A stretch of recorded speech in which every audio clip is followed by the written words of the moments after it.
పాత్రికేయ మిత్రులకు తెలంగాణ మాదిగ సంక్షేమ సంఘం రాష్ట్ర వ్యవస్థాపక అధ్యక్షులు ఘటయాదామైదిగా మీకు ఉద్యమ నమస్కారాలు తెలియజేయడం జరుగుతుంది. ఇప్పుడు పార్లమెంట్ ఎన్నికల్లో సంపూర్ణ వేదిక మీద ఉన్న అన్ని సంఘాలు కాంగ్రెస్ పార్టీకి సంపూర్ణ మద్దతు తెలియజేయడం జరుగుతుంది. ఎందుకంటే ఇప్పుడు భారతదేశంలో ఒక తీవ్రమైన పరిస్థితి నెలకొనబోతుంది. బీజేపీ ప్రభుత్వము ఎన్నికల్లో భారత రాజ్యాంగము మారుస్తామనే నినాదంతో ముందుకు రావడం జరుగుతుంది.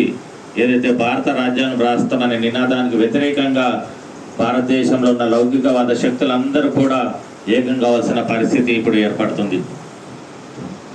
ఈ క్రమంలో మాదిగల విషయానికి వస్తే గత 10 సంవత్సరాల నుంచి అధికారంలో ఉన్న బీజేపీ ప్రభుత్వం 2006లో ఉషా మేర కమిషన్ అప్పటి కాంగ్రెస్ ప్రభుత్వం వేసింది.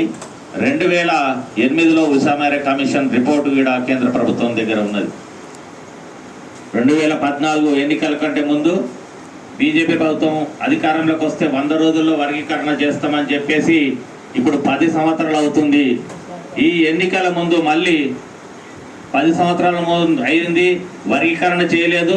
వర్గీకరణ చేయనందుకు సమాధానంగా ఏం చెప్తున్నారంటే మళ్ళీ ఒక కొత్త నాటకాన్ని తెరదీస్తూ కమిటీ రూపంలో కొత్తగా కమిటీ ఫామ్ చేయడం జరుగుతుంది. నువ్వు నిజంగా చిత్తశుద్ధి ఉంటే ఈ 10 సంవత్సరాలు ఏం చేసినావు? కమిటీ వేయకుండా ఎందుకు తాత్సారం చేసారు? ఇది మనం గుర్తుంచుకోవాల్సిన. ఏదైతే వర్గీకరణ మీద వేసిన వర్గీకరణ కొరకు ఏర్పాటు చేసిన ఎంఆర్పిఎస్ సంస్థ, మా పెద్ద మనిషి, మా అన్న గౌరవనీయులు, ఎంతో మంది సామాజిక ఉద్యమకారులకు ఉద్యమ సంస్థలకు స్ఫూర్తినిచ్చిన ఎంఆర్పిఎస్ సంస్థ ఒక మాదిగల ఆత్మగౌరవాన్ని ఒక సమాజంలో ఒక విలువైన స్థాయికి తీసుకుపోయి ఆ స్థాయి నుంచి ఇప్పుడు అదే మాదిగలకు విలువలేని స్థానంకి దిగజారిపోవడం చాలా బాధాకరం.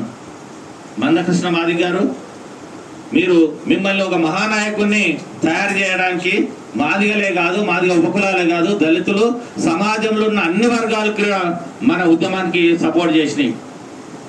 కానీ మీరు ఆ ఉద్యమాన్ని అడ్డు పెట్టుకొని మీరు ఎదగడానికి మాత్రమే ప్రయత్నం చేస్తుంది. కానీ వర్గీకరణ అంశానికి ఏమాత్రం చిత్తశుద్ధి లేదని చెప్పేసి మనకు స్పష్టంగా అర్థమవుతుంది. ఎందుకంటే మీరు ప్రతి ఎన్నికల ముందు బహిరంగ సభ పెడతారు. ఆ బహిరంగ సభకు బీజేపీ వాళ్ళని పిలుస్తారు. పిలిచి వర్గీకరణ మీద హామీ తీసుకుంటారు. మళ్ళీ 5 ఏళ్ళు నిద్రపోతారు. వాళ్ళు నిద్రపోతారు, మీరు నిద్రపోతారు. మళ్ళీ ఎలక్షన్ ముందు మళ్ళీ మేల్కుంటారు. ఇది ఎన్నిసార్లు చేస్తారు మీరు? మీ తర్వాత వచ్చిన వాళ్ళు జగన్ ముఖ్యమంత్రి అయ్యాడు, కేసీఆర్ ముఖ్యమంత్రి అయ్యాడు. 9 సంవత్సరాల్లో 9 నెలల్లో ఎన్టీ రామారావు గారు ముఖ్యమంత్రి అయ్యారు. మీరు 28 సంవత్సరాల సుదీర్ఘ ఉద్యమం మీకేమైనా అర్థమవుతుందా? ఉద్యమ వైఖరిలో లోపమా, లేకపోతే మీ చిత్తశుద్ధిలో లోపమా? చాలా బాధాకరమైన విషయం. నిస్సిగ్గుగా ఇప్పుడు బీజేపీకి ఓట్లు వేయమని చెప్తున్నారు. ఎందుకన్నా మీరు ఇంత దిగజారి ఒక వ్యక్తిగత స్వలాభానికి జాతిని లక్షలాది మంది జీవితాలతో ఆడుకొని మీరు ఇప్పుడు ఏ విధంగా మీరు బీజేపీకి ఓటు వేయమని చెప్తారు? వర్గీకరణ అంశమే కాకుండా రాములన్న చెప్పినట్టు దేశంలో అనేక రకమైన దాడులు, దౌర్జన్యాలు, అణచివేతలు జరుగుతున్నాయి. మీ కళ్ళ కనిపించట్లేదా? మీరు అన్ని వర్గాలకు స్ఫూర్తినిచ్చే నాయకునిగా చెప్పుకుంటారు. కానీ మీ చిత్తశుద్ధి ఎక్కడ పోతుంది? మీ లోపం ఎక్కడ పోతుంది? మీ ఆలోచన విధానం ఏమైపోతుంది? మిమ్మల్ని ఎన్ని త్యాగాలు చేస్తే మీరు ఒక మహానాయకునిగా మీరు రూపుదిద్దుకున్నారు? ఒకసారి ఆలోచించుకోవాలి. ఈ విధంగా చేయడానికైనా జాతిని మిమ్మల్ని పెంచి పోషించింది, మహానాయకుని చేసింది. అమాయకులైన మాదిగ ప్రజలను కొంతమందిని వెంబడేసుకొని దౌర్జన్యాలు, దాడులు చేసుకుంటూ ప్రశ్నించే వారిని కూడా తీవ్రంగా హెచ్చరించే వైఖరికి దిగజారినంటే మీ స్వలాభం కొరకు జాతికి ద్రోహం చేయడానికి ఎంత నీచానికైనా దిగజారే పరిస్థితిని మీరు నెట్టబడ్డారంటే చాలా బాధాకరం. మీ వైఖరి మార్చుకోవాలి. బీజేపీకి మీరు మద్దతు ఇవ్వాలనే నైతిక హక్కును మీకు లేదు, అడిగే హక్కు కూడా మీకు లేదని చెప్పేసి ఈ సందర్భంగా కోరుతున్నాం. మాదిగలు కూడా బీజేపీకి ఎవరు సపోర్ట్ చేయకూడదు. ఆయన వ్యక్తిగత స్వలాభం కొరానికి బీజేపీ మద్దతు తెలుపుతున్నారు. అందులో మద్దతు తెలపడంలో ఎటువంటి న్యాయం లేదు. వర్గీకరణ ఎటువంటి ఒక అడుగు కూడా ముందుకేయలేదు. చిత్తశుద్ధితో అన్నగారు ఏ ప్రయత్నం కూడా చేయట్లేదు. అనేక సంఘాలు ఈ విధంగా మేము మాలేక ఎంఆర్పిఎస్ నుంచి విడిపోయి బయటికి వచ్చి ఉద్యమ చైతన్యం సంపుకోలేక ఉద్యమ సంఘాల పేరుతో ఇప్పుడు పనిచేస్తున్నాం కాబట్టి ఆ ఒత్తిడికి లోబడి అప్పుడప్పుడు మీరు సభలు పెట్టి ఏదో బీజేపీ వాళ్ళతోని మద్దతు చెప్పించినట్టు చెప్పుకోవచ్చు కాలం గడుపుకునే ప్రయత్నం తప్ప వర్గీకరణ మీద ఎటువంటి చిత్తశుద్ధి లేదని చెప్పేసి తెలియజేయడం జరుగుతుంది. ఏదైతే ఇప్పుడు చిత్తశుద్ధి అంటే గౌరవ ముఖ్యమంత్రి రేవంత్ రెడ్డి గారు వచ్చిన వెంటనే దామోదర రాజనరసింహ గారిని ఢిల్లీకి పంపించి కోర్టులో వాళ్ళు ఇంప్లీడ్ కావడం జరిగింది. మాదిగా మంత్రులు ఎమ్మెల్యేలు కూడా పోవడం జరిగింది. అతను కూడా చెప్పారు గతంలో కూడా కాంగ్రెస్ ప్రభుత్వం కూడా ఏకగ్రీవాన్ని తీర్మానం చేసి పంపింది. ఇప్పుడు కూడా వాళ్ళు కోర్టులో కూడా ఇంప్లీడ్ అయ్యారు. ఆ విధంగా చిత్తశుద్ధి జాతకాలు మేము అధికారంలోకి వస్తే ఖచ్చితంగా వర్గీకరణ చేస్తామని చెప్పారు.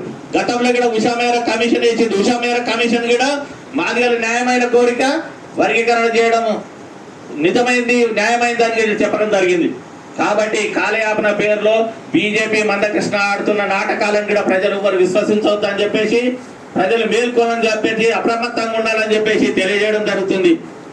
మీరు చెప్తే ఎవరు ఓటేయరు. చూసినాం అనేక సందర్భంలో మీరు నిలబడితే డిపాజిట్ రాని సందర్భం ఉన్నది. కానీ ప్రజలను నిరంతరం మోసం చేసే కార్యక్రమానికి మీరు పాల్గొనకూడదు అని చెప్పి కృష్ణమాది గారికి సవినయంగా రిక్వెస్ట్ చేస్తున్నాము.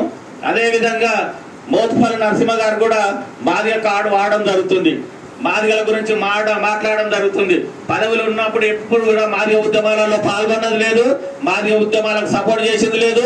మొన్న మీ ఇంటికి వస్తే మా ఈయన హాల్లో చూస్తే అందరు ఎన్టీ రామారావుతో తిరిగిన రాజకీయ నాయకులతో తిరిగిన ఫోటోలని కానీ ఆయన హాల్లో ఒక జగజీవనరావు ఫోటో లేదు, ఒక కాంశీరామ్ గారి ఫోటో లేదు. నువ్వు ఏ విధంగా మాదిగ కార్డు వాడుకుంటావు? ఒక రోజు నీ మాదిగడ్డ చేస్తే మాదిగల ఆత్మగౌరవ ప్రత్యేక యూనిక్ ఐడెంటిటీ